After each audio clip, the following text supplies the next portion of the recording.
mochila al hombro, cuaderno nuevo, pájaro de papel. ¿Qué tal? ¿Cómo les va? Les doy la bienvenida.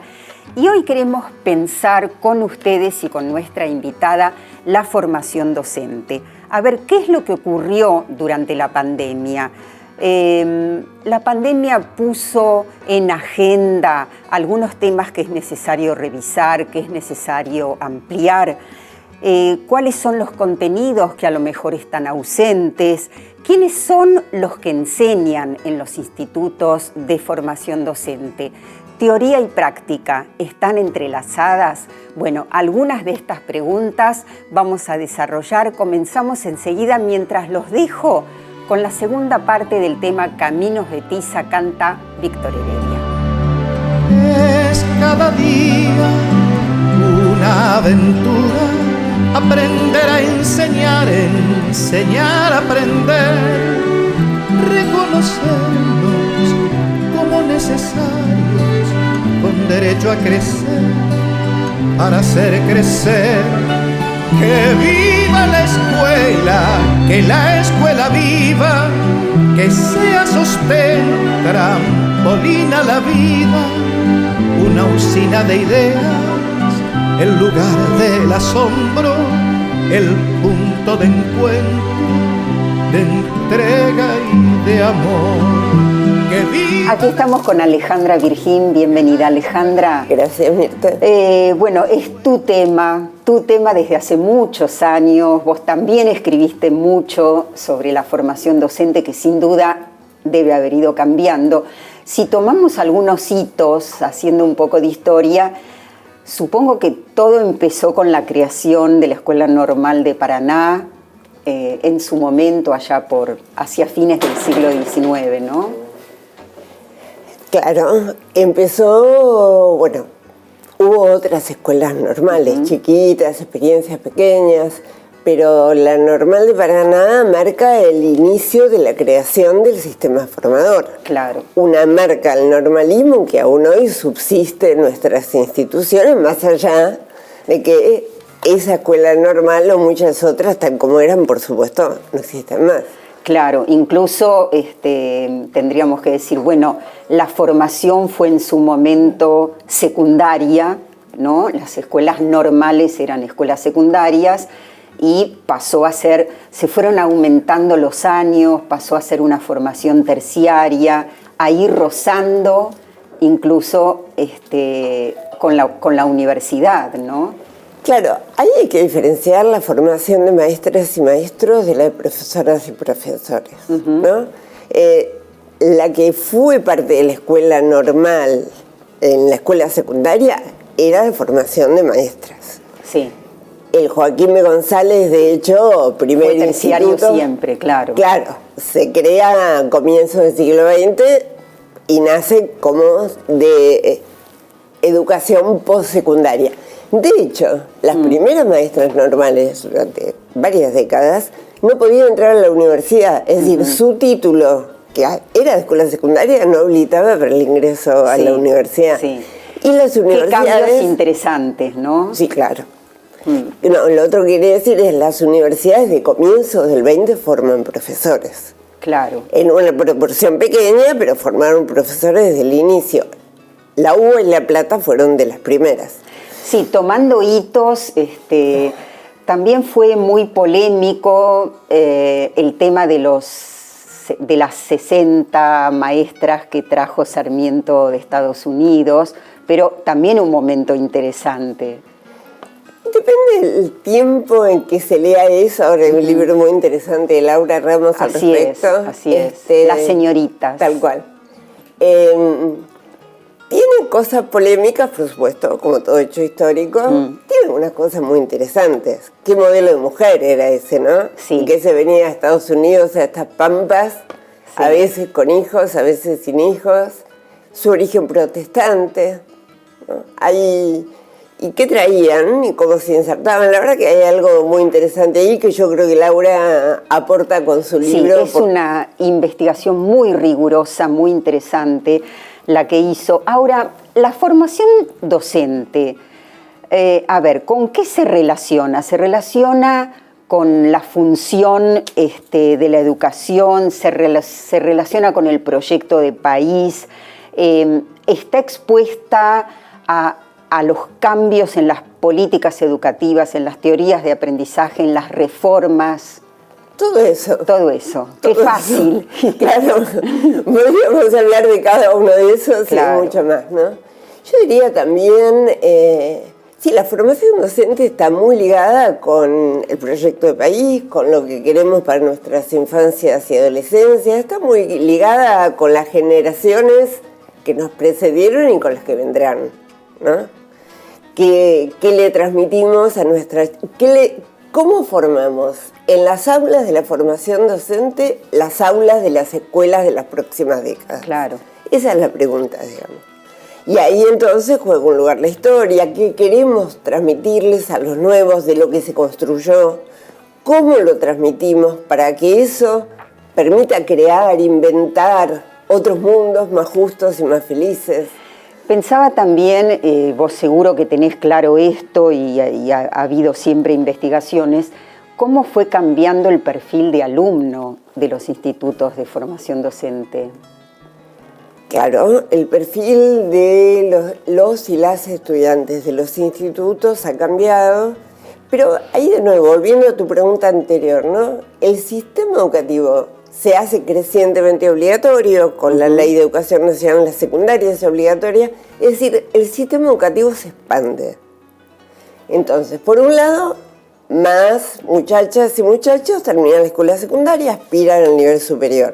Claro. Pero además necesitamos más docentes. Si uno mira a los 90, una época de crecimiento del desempleo brutal, bueno, eso no sucede con el trabajo docente. El trabajo docente crece porque las escuelas cada vez son más y reciben más alumnos. Entonces, eso se vincula profundamente con un proceso de toda la educación superior, que es la popularización de la matrícula. Si uno mira las universidades nuevas del conurbano, hay universidades que tienen más del 80% de su estudiantado que son los primeros de la familia en cursar la educación superior. Así es. No pasan cosas diferentes en los institutos de educación superior. Me parece que ahí hay, y tiene que ver también con lo que me decías antes, ¿no? Una cosa interesante que es uno de los grandes cambios de la formación docente de la Normal de Paraná hasta aquí, es justamente que toda la formación docente es parte del nivel superior. Sí, ahora vos decías recién, se necesitan más docentes. Hubo algunos momentos en los que pareció que faltaban docentes en la ciudad o en algún otro lugar. El tema también seguramente es cómo hacer atractiva la profesión, ¿no? Bueno, el problema de la falta de docentes y en el nivel primario es de la Ciudad de Buenos Aires. No es un problema que se encuentra en el resto del país. Hay un estudio muy interesante, Leandro Botinelli, de la UNIPE, donde muestra la relación con otras oportunidades laborales. La Ciudad de Buenos Aires es la ciudad más rica del país, que tiene otras oportunidades laborales también, claro, otras oportunidades de estudio. Claramente el trabajo docente no es reconocido como debería en términos materiales y simbólicos, para que eso la haga atractiva. Otro tema es la ausencia o digamos la insuficiencia de docentes en algunas áreas. Por ejemplo, en casi todo el país, todo lo que tiene que ver con los profesorados de ciencias ya más duras, matemática, física, biología, etc., es un tema donde hay insuficiente cantidad de profesores y profesoras. Eso de otro orden, me parece. Bien, el sociólogo Emilio Tenti Fanfani, especialista en sociología de la educación, nos dice esto. Creo que estamos en deuda con lo que sería un programa nacional fuerte de formación inicial de maestros del siglo XXI. Esto está tarea pendiente y al igual que todas las profesiones, habrá que montar un sistema permanente de formación para ir potenciando la capacidad de acción de los maestros en función de las nuevas circunstancias. Siempre volvemos al maestro porque es el factor estratégico fundamental en la escuela. Sabemos que la escuela, la enseñanza es un sistema intensivo en fuerza de trabajo, no intensivo en medios de enseñanza, en tecnologías. La tecnología incorporada al maestro me parece que es lo fundamental. Entonces la pregunta es, bueno, ¿qué tipo de maestros necesitamos y qué consecuencias, qué indicaciones se podrían recoger en base a estos desafíos, a estos cambios sociales, a estos nuevos recursos con los que contamos en la sociedad, recursos tecnológicos? ¿Cómo de estos nuevos contextos, estos nuevos recursos deberían incidir sobre los procesos de formación inicial de docentes? Yo suelo decir cuando me preguntan cómo debería ser un docente, yo creo para este siglo XXI, yo siempre suelo usar una fórmula demasiado simplota, pero creo que detrás hay un significado. Yo creo que necesitamos maestros cultos. Cultos, es decir, que tengan, digamos, un conocimiento de los grandes desafíos que atraviesan las sociedades contemporáneas. No tienen que ser sociólogo, economista, experto en comunicación y en ciencia y tecnología, pero debe conocer cuáles son las grandes tendencias de desarrollo de la sociedad en el campo de la economía, la tensión entre el mercado, Estado, hacia dónde van las tecnologías, a dónde va la biología, las nuevas ciencias, la neurobiología. No ser neurocientistas, biólogos, pero saber hacia dónde van las ciencias y las tecnologías es muy importante. En términos de tecnología, obviamente que, repito, la acción pedagógica es una acción de comunicación. Es algo obvio que cae por su propio peso, que tenemos que hacer uso de las nuevas tecnologías de la información y la comunicación. Es interesante cuando Emilio habla de la importancia de docentes cultos. Esto a lo mejor no era una prioridad en otros momentos en la formación. ¿Por qué, si coincidís, ahora esto aparece como algo importante? ¿Y qué querría decir? Coincido mucho con la idea de Emilio. No me gusta cómo la nombra. Los docentes fueron siempre cultos. No sé qué querrá decir ser culto, ¿no? Todos tenemos culturas, digamos. Culturas. Ahora bien, sí entiendo, y digo, me parece que hay una idea muy potente, Emilio, que nosotros trabajamos mucho.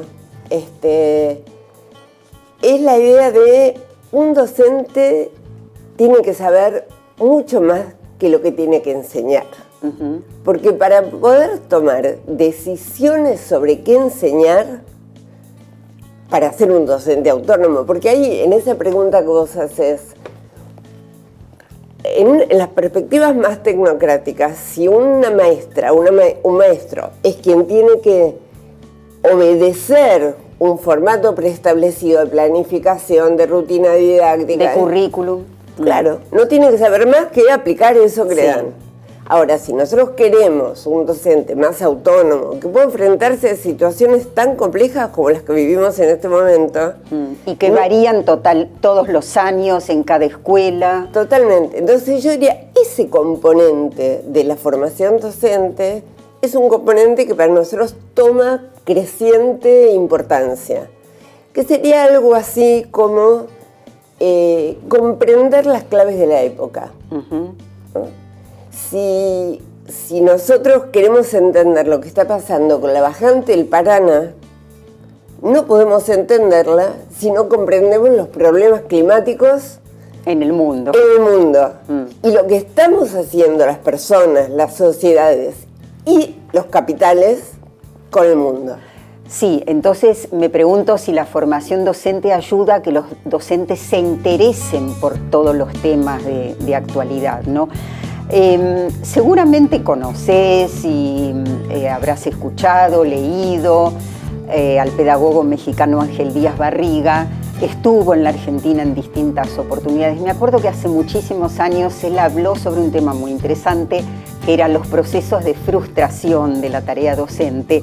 Pero hoy toma otros aspectos y esto es lo que nos dice. A mí me parece que el eje que no hemos encontrado en la formación de docentes es esta articulación entre saber, o sea, ¿qué es un docente? Es quien puede articular un saber pedagógico y habría que pensar cómo renovamos ese saber pedagógico en las escuelas normales con un saber disciplinario y también tendríamos que pensar cómo renovamos el saber disciplinario.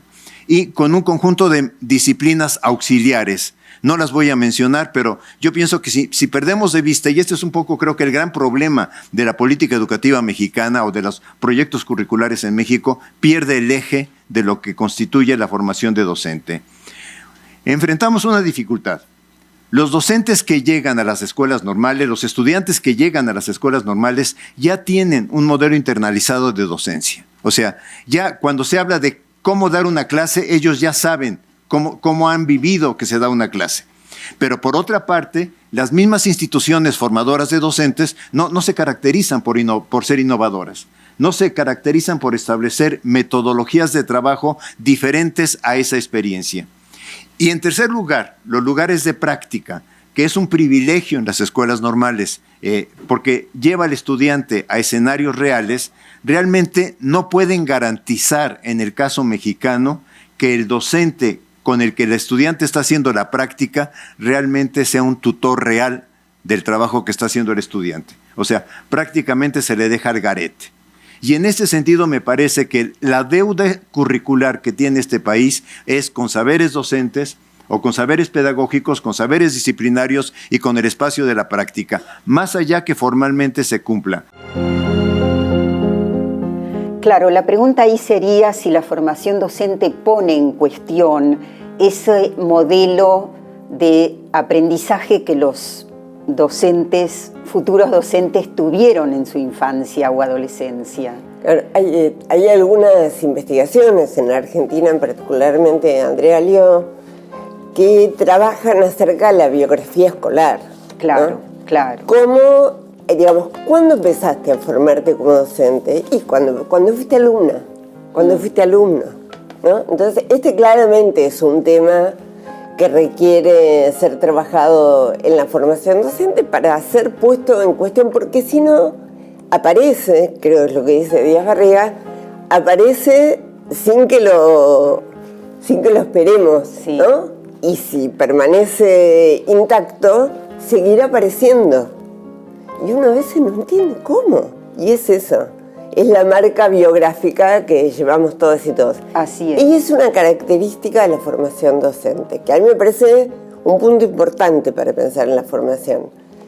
Si vos pensás en un ingeniero o en un médico, fueron a la escuela durante 15 años, depende, y después fueron a formarse en la universidad, después fueron a una fábrica o a un hospital a trabajar. Un profesor, una profesora, fue a la escuela la cantidad de años que fue un profesorado que tiene formato escuela, todavía en algunos casos, sí, y después vuelve a la escuela. Sí. Entonces, ¿dónde interrumpís eso? Nosotros creemos que hay una distancia que hace falta tomar de la escuela para mejor mirarla y volver a ella. Sí, para objetivarlo un poco. Ahora, él también señala algo que es importantísimo, las prácticas que los docentes hacen, que sean más ricas, que sean una situación de aprendizaje, depende mucho del docente que está en ese momento a cargo del curso, del lugar que le da y del espacio de reflexión. Del docente que recibe, decimos. Claro. Bueno, a mí me parece que hay dos cosas ahí. La primera es que en Argentina no ha sucedido aún el reconocimiento al maestro, maestra coformador, ¿no? Hay una tarea específica que a veces puede ser muy formativa, como lo señala Díaz Barriga, y que nosotros no hemos trabajado. Ahí hay una punta para la formación docente. Y la otra, Mirta, tiene que ver con la experiencia que en este programa ustedes mostraron, que es experiencias como la de la ATR. Claro. Es decir, esta cuestión de estudiantes... Recordemos que es el ATR. Dale. Era acompañamiento a las trayectorias y revinculación, considerando, y esto se trabajó muy bien en la provincia de Buenos Aires, que durante la continuidad pedagógica se perdieron muchos alumnos en el camino.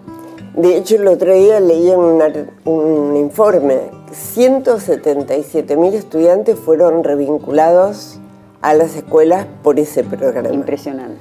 Ahora, lo que digo es, esos estudiantes nuestros de formación docente fueron a buscar a los chicos hacen una práctica en territorio, que es encontrarse con las casas, inventar modos de vincularse con ellos, sabiendo que el objetivo es la enseñanza, es el vínculo con los saberes, y ahí no hay otro maestro, ¿no? Otra maestra. Pero cuando vuelven al instituto, tienen profesores con los cuales reflexionan sobre esa experiencia formativa. Y fue de una potencia inmensa para todas las instituciones participantes. Bueno, reflexionar en los institutos o seguir reflexionando sobre la práctica cuando ya se hacen cargo de algún curso, digo, seguir reflexionando colectivamente, sigue siendo sin duda también eso capacitación.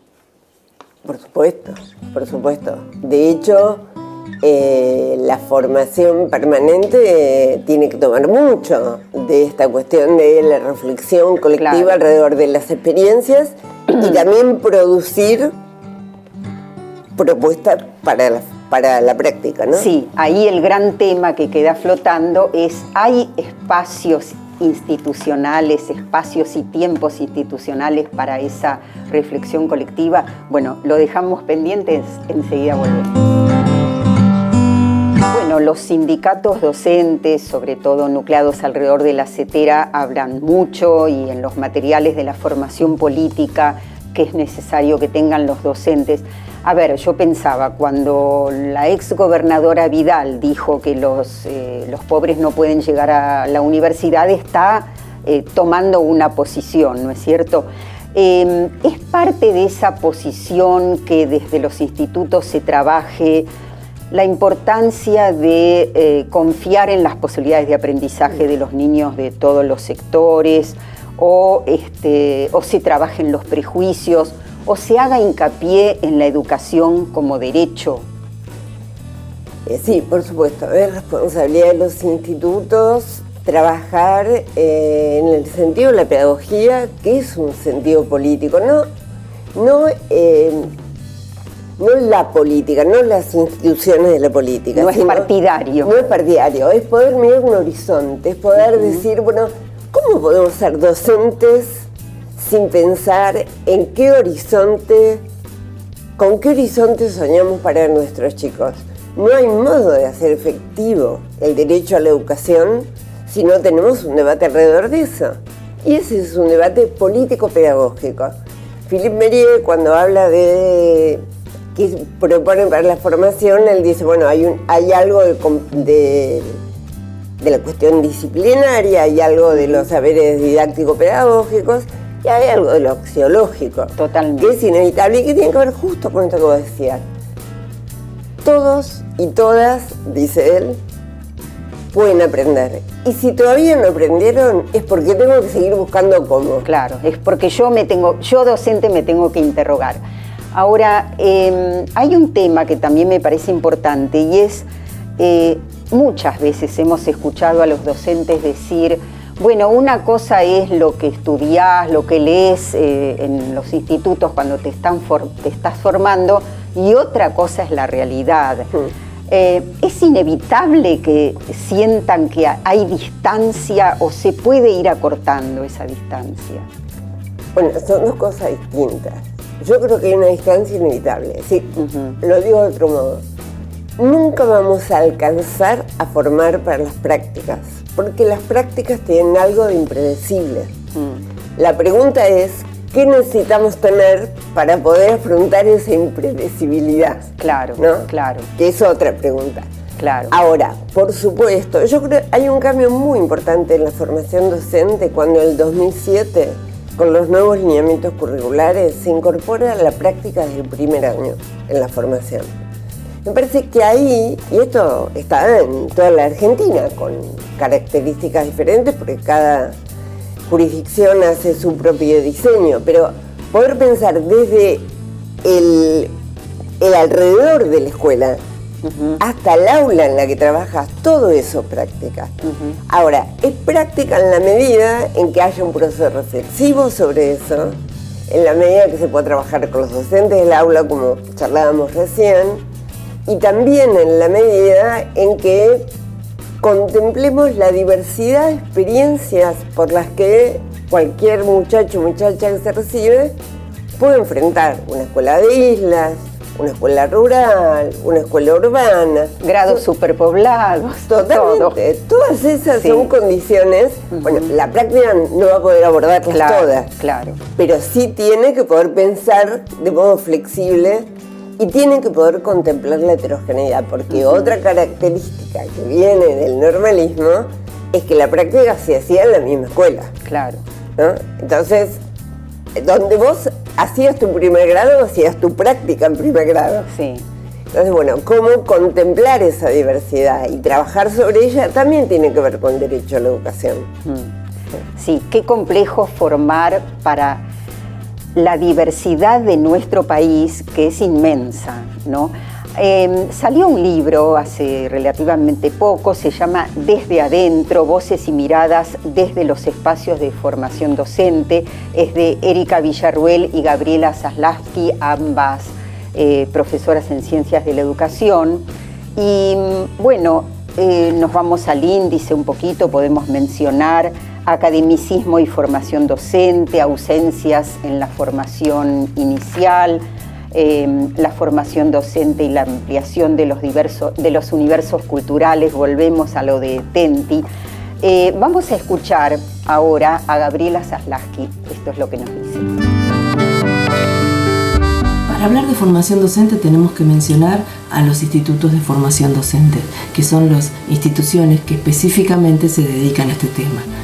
El eje principal de estas instituciones es la enseñanza de la enseñanza. Y podemos decir que en nuestro país casi el 80% de los docentes en ejercicio se formaron en ellas. Estas instituciones tienen una característica muy importante, que es la de la apertura. Son instituciones que reciben un gran número de estudiantes, pero a la vez son instituciones que generan vínculos con esos estudiantes. Son instituciones que acompañan el proceso o las trayectorias formativas de los futuros docentes. Y por otro lado son instituciones que habilitan continuamente la realización de acciones o actividades que complementan la formación. Por ejemplo, charlas, debates, encuentros, talleres, con la concepción que la formación no solamente pasa en las aulas, sino en toda la institución. Por otro lado, son instituciones que establecen vínculos con la comunidad, son instituciones que establecen vínculos con las escuelas primarias, secundarias y de nivel inicial de los distintos distritos.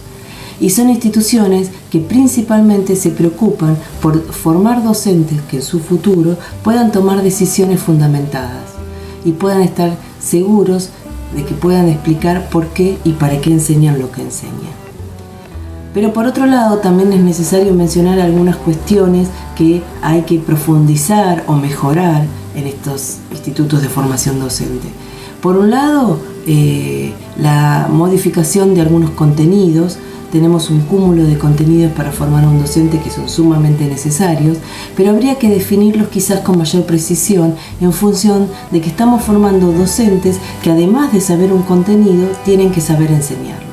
Y quizás ahí es donde tenemos que darle una vuelta a los diseños curriculares, donde se pueda incorporar, además del conocimiento de la disciplina, profundizar en el conocimiento de la enseñanza de esa disciplina. Otros aspectos que quizás tendríamos que profundizar o ampliar tienen que ver con, por ejemplo, la formación de los futuros docentes en algunos contenidos específicos como lectoescritura, la enseñanza de la lectoescritura, la formación en derechos humanos, que es un tema principal, fundamental además para nuestro país y para la historia que nosotros tenemos, la formación en memoria, en derechos humanos, en cómo trabajar estos temas con niños pequeños y con niños y con adolescentes. También profundizar en la formación en ESI, en educación ambiental. O sea que hay muchos puntos que habría que modificar, ampliar en relación a la formación docente. Pero hay un punto importantísimo, por lo menos desde nuestro punto de vista, que es la incorporación de los docentes en ejercicios en estos espacios de formación. En las escuelas, en los jardines, en las escuelas secundarias, encontramos muchos profesores que construyen conocimiento acerca de su hacer. Y a veces esos conocimientos no son aprovechados por los institutos de formación docente. Entonces, una modificación fundamental que tendríamos que hacer en los institutos de formación docente es la incorporación de los actores principales de la enseñanza, con la idea de que el oficio de enseñar sea realmente enseñado por aquellos que lo realizan. Bueno, el punto de quiénes son los que enseñan a enseñar y cuánta experiencia de práctica docente tienen es un punto importante. Sí, es un punto importante. A mí me parece, los trabajos que venimos haciendo muestran efectivamente que la experiencia en el territorio es clave, ¿no? Y que hay muchos saberes acumulados en nuestro sistema educativo y en las experiencias docentes y escolares que a veces no son recuperados en la formación. Sí. En ese sentido, hay mucho trabajo por hacer para darle estatuto de saber a esa experiencia, pero también para reconocerla públicamente.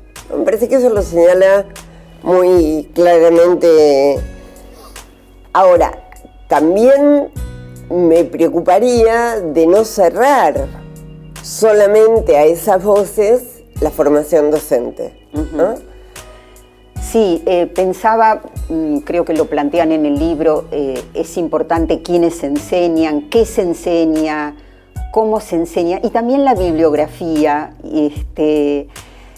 No sé si recordás en el último libro de Jorge La Rosa, sí, Fe de Profesor, sí, él hace hincapié y lo desarrolla muy bien en relación al tema de la bibliografía. Porque esto, si queremos enlazarlo incluso con lo que dice Emilio Tenti, también tiene que ver con lo que llamar la formación cultural. Totalmente. Ahí es interesante ese enlace que haces entre La Rosa y lo que escriben Gabriela y Erika. Si hay algo que está en el corazón de la formación docente, es la relación con los saberes. La relación con los saberes, que es por otra parte lo que se construye en las escuelas. Entonces, el vínculo con la bibliografía, la amplitud de lo que se lee, la experiencia del estudio, ¿no? Del estudio en términos de tiempo dedicado solo al estudio. Mira, recuerdo cuando trabajaba en la Escuela de Capacitación Docente de la Ciudad de Buenos Aires, el equipo de la enseñanza de la literatura y de prácticas del lenguaje hizo una encuesta acerca de cuál era el último libro que habían leído las y los docentes que participaban de las instancias de formación. Y encontraron que eran básicamente libros que necesitaban para trabajar. Entonces armamos un curso con una colega que se llama Un Curso de Novela. Y era solo para leer novelas. Claro. ¿No? Para disfrutar las novelas. Bueno, te diría, en las bibliotecas escolares tiene que haber literatura para los docentes. Por supuesto. No literatura sobre la docencia o la enseñanza, sino literatura pura. Totalmente de acuerdo. También es importante, me parece, en la formación docente, que es de nivel terciario, si la cursada responde más y se asimila más a un secundario o a una universidad. Recuerdo que una televidente del programa escribió algo sobre esto y decía, bueno, ¿por qué no podemos con autonomía organizar en la cursada de los institutos, bueno, qué materia damos primero, cómo se hace, digamos, en la universidad? ¿Difícil eso? Mira, yo creo que ese es un punto clave. Terciarios no tenemos más. Eso lo decía la Ley de Educación Superior, que sigue existiendo, pero la Ley de Educación Nacional dice Instituto de Educación Superior. Para ponerlo, porque como se decía terciario no universitario. Sí, ¿te acordás? Entonces era una manera muy complicada de definirnos. Y además, en el sentido común está instalado que nivel superior es sinónimo de universidad. La verdad que hoy el nivel superior es mucho más complejo que eso. Hay universidades nacionales y provinciales, hay profesorados estatales, privados, populares. En todo eso hay instituciones diversas. Y me parece muy importante reconocer esta cuestión de las tradiciones y también los desarrollos que han tenido históricos, como vos marcabas antes. En ese sentido, hoy los institutos de formación docente tienen en su gran mayoría centros estudiantes. Hay provincias, incluso la ciudad de Buenos Aires, donde las autoridades son electas. Sí. La mayoría de Eso ellos, tiene que ver con el funcionamiento universitario. yo ahí no sé si es el funcionamiento universitario o el funcionamiento del nivel superior. Sí. Un el trabajo superior. con adultos, Sí, sí. claro. Tiene que ver con la reforma universitaria, en definitiva también. Tiene que ver con el 18, claro. Con el gobierno tripartito. Pero lo delicado de eso es que hay quienes piensan que la formación docente mejoraría si pasaría a la universidad. Por eso tengo cuidado con esas Entiendo. palabras. Sí. Entonces, No se define por ahí.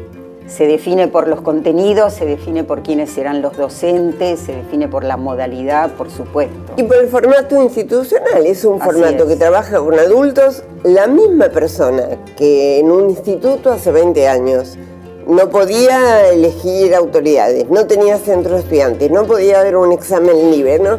Si iba a la universidad pasaba lo contrario. ¿Por qué? Claro. Pero el tema no es que el modelo de la formación esté en las universidades, sino que podemos, con la tradición riquísima de nuestros institutos, construir instituciones de nivel superior. Bueno, seguimos entonces, nos vamos al último bloque y ahí nos vamos a agarrar un poco de algún tema musical. Mochila al hombro, cuaderno nuevo, pájaro de papel. Bueno, recordarás, Alejandra, la apertura del programa tuvo que ver con el tema de Víctor Heredia, Caminos de Tiza, donde dice aprender a enseñar a aprender. Desde ya esto tiene mucho que ver con la formación. Totalmente. ¿Alguna mínima reflexión? Esto que decíamos antes, ¿no? En las aulas de hoy se hacen las aulas del mañana, aprendiendo en las aulas de hoy, construimos como se enseña y se aprende en las aulas de mañana cuando miramos los institutos, ¿no? Bueno, y vamos a escuchar ahora un tramo del tema Escuelas para la Vida, canta Marcelo Balcells.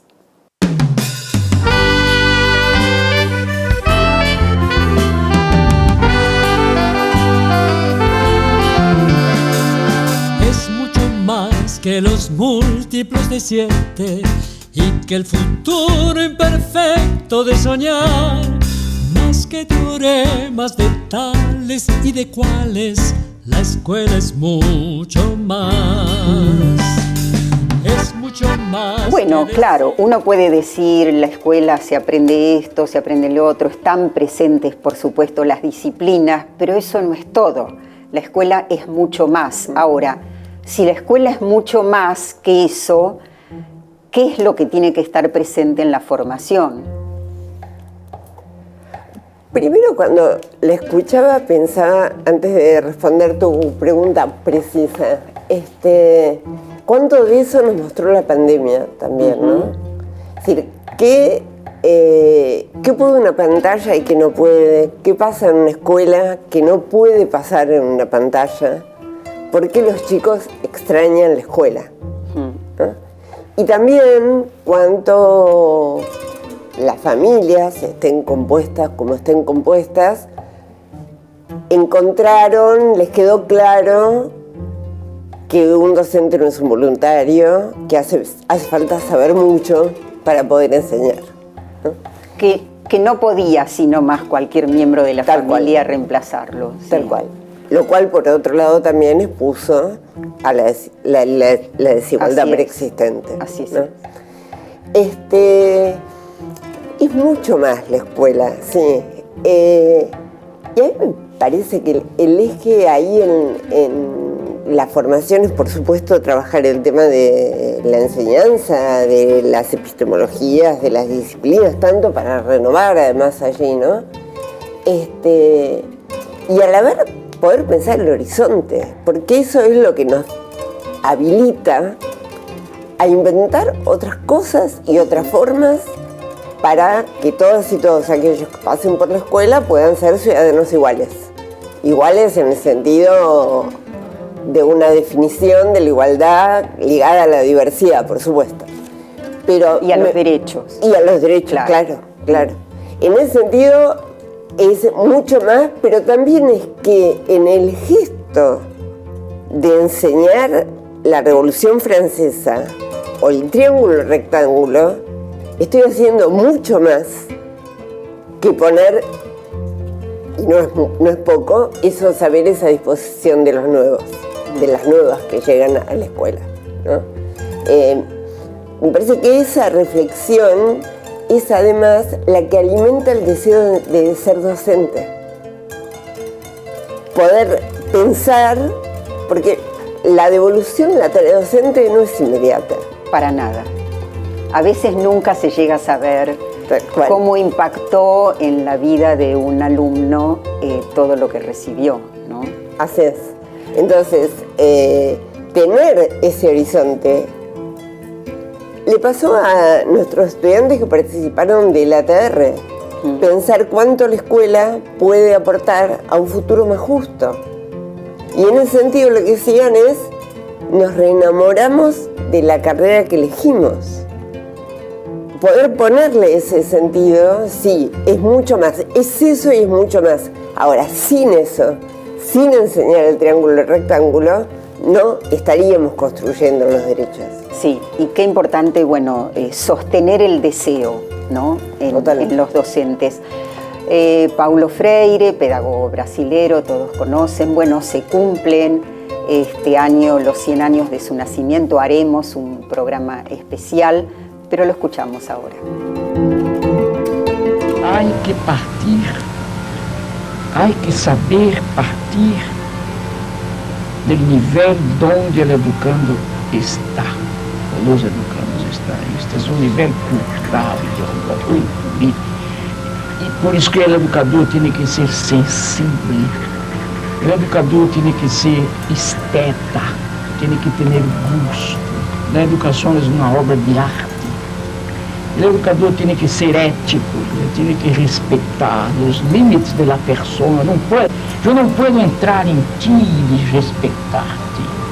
Yo tengo que respetar tus sueños, de respetar tus miedos. Pero eu devo também tocar os teus medos, como o psicoterapeuta hace a vezes, o psicanalista. Se tu trabalhas com um grupo metido no silêncio, há que encontrar um caminho para que ele rompa o silêncio. Es importante esto, recordar siempre, partir de donde el alumno está, porque los puntos de partida son diferentes y este concepto no se tomaba en cuenta antes. La escuela y la formación docente tienen una tradición de homogeneidad muy ligada también a una concepción más general y política, ¿no? La integración, entre comillas, de los inmigrantes venía de la mano de que dejen afuera sus tradiciones, afuera de la escuela, quiero decir, ¿no? Sí. La escuela era constructora de homogeneidad que era entendida como sinónimo de igualdad. En ese sentido, sí, claro, es muy interesante lo que dice. Los puntos de partida, junto con la confianza en que todos pueden. Sí. Que Freire lo ha mostrado sobradamente en cada uno de sus pasos. Sí, y conociendo la realidad en la que cada uno actúa. Sí, pero querías decir algo. Sí, un conocimiento de la realidad que no te inhiba a confiar en que todos pueden. Así es. ¿No? Yo creo que él hace un reconocimiento de la realidad, pero lo que está atrás es la confianza, bueno, y esto que dice del arte, ¿no? Así es. La tarea de enseñar como una tarea artística. Sí. Artística, una creación. Artística y artesanal, podríamos decir, ¿no? Tal cual. Los sindicatos docentes, sobre todo, insisto, nucleados alrededor de la CETERA, han tenido un rol importantísimo en la formación docente. No solo en los cursos o seminarios o congresos que ofrecen, en las revistas. Ahora volvió a salir La educación en nuestras manos en la provincia de Buenos Aires. Eso me parece importantísimo y vamos a escuchar entonces a Miguel Duhalde, secretario de Educación de la CETERA. En el contexto de la pandemia, en el marco de lo que se dio en llamar la continuidad pedagógica para garantizar el derecho a la educación, desde la Confederación de Trabajadores de la Educación de la República Argentina, la CETERA, realizamos una serie de actividades sobre formación docente, justamente para mantener el proceso de formación de los trabajadores y las trabajadoras en este tiempo tan difícil.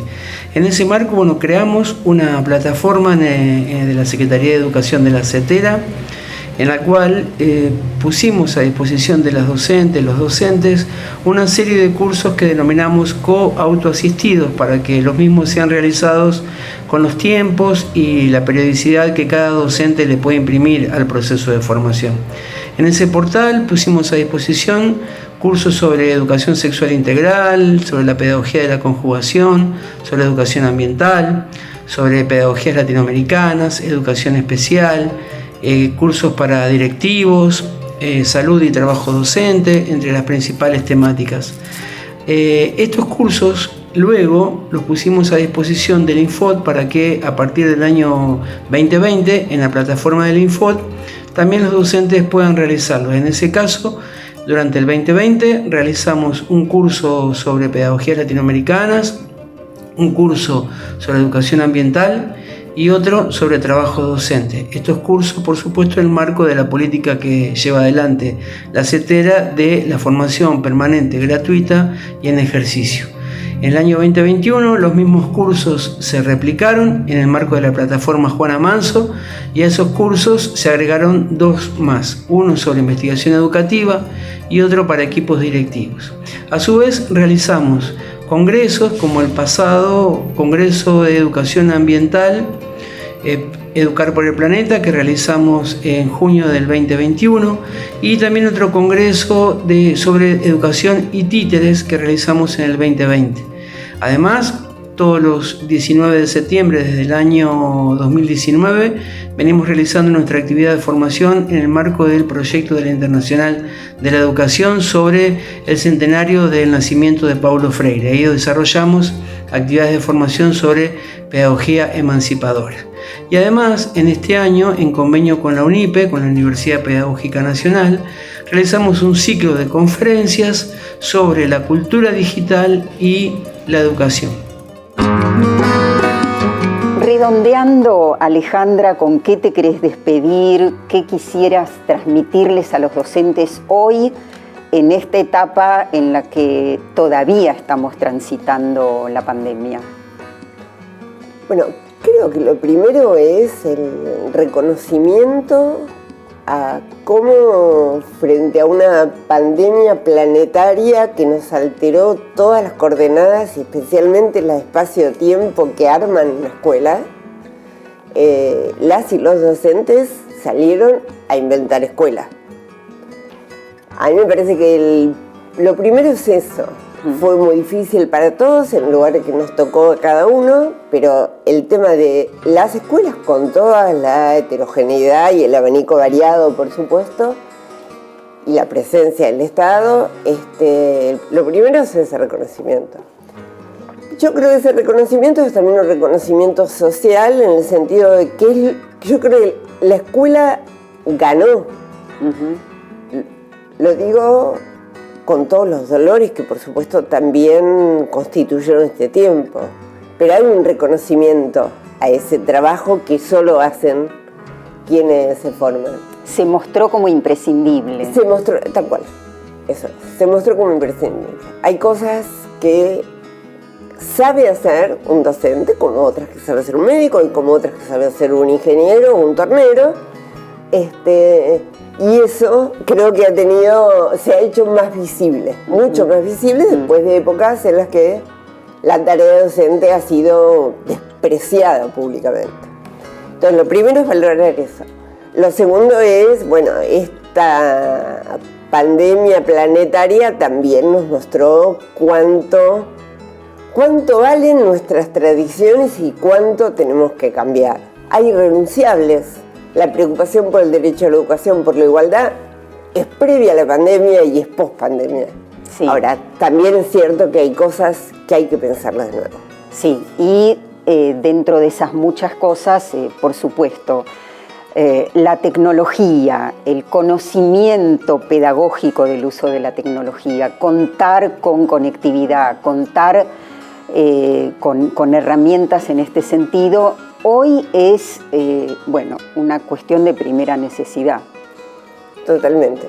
Tanto las condiciones materiales que acabas de nombrar, sin ninguna duda, es un tema sobre el cual se está trabajando, pero que falta muchísimo y que tiene que ver con la igualdad, por supuesto, pero también los saberes, para no fascinarnos con lo que la época nos ofrece, poder mirar las luces y las sombras. Y ahí agregaría las nuevas tecnologías, la didáctica de la enseñanza con esas nuevas y viejas tecnologías, la pedagogía de la virtualidad, que también pensar los sentidos. Y yo diría entender la virtualidad en este tiempo. Por ejemplo, cómo nos organizan los algoritmos cuando uno hace una búsqueda. Ya sabemos que si miramos en internet porque nos interesaba comprar un juguete para nuestros hijos, después nos va a aparecer una oferta, toda la oferta todo el tiempo. Sí. Entonces lo mismo pasa cuando hacemos cualquier otra búsqueda. Formar, incluyendo este tipo de debates, es reconocer que un docente es un intelectual que toma decisiones en el aula y que tiene que tener todos estos saberes didácticos, pedagógicos, disciplinarios y de la época. Así es. Bueno, al libro Desde Adentro sumamos ahora también Pedagogía y Educación Social, que también acaba de salir, y bueno, tiene que ver también con que hay una formación quizás específica para aquellos docentes que van a trabajar en bachilleratos populares, que trabajan en otros ámbitos de la educación, ¿no? Ahí hay una corriente de la pedagogía social, aquello que en Uruguay se desarrolla como docentes comunitarios. Hay acá un profesorado de pedagogía social que es una niña, y Violeta Núñez, una argentina exiliada en España que todavía vivía allá, es toda una línea, por supuesto, muy interesante para trabajar. Gracias por acercarte, Alejandra, y ayudarnos a pensar este tema. A ustedes hasta la próxima semana. Mochila al hombro, cuaderno nuevo, pájaro de papel. Se busca escuela que deje huella y abrigue bien.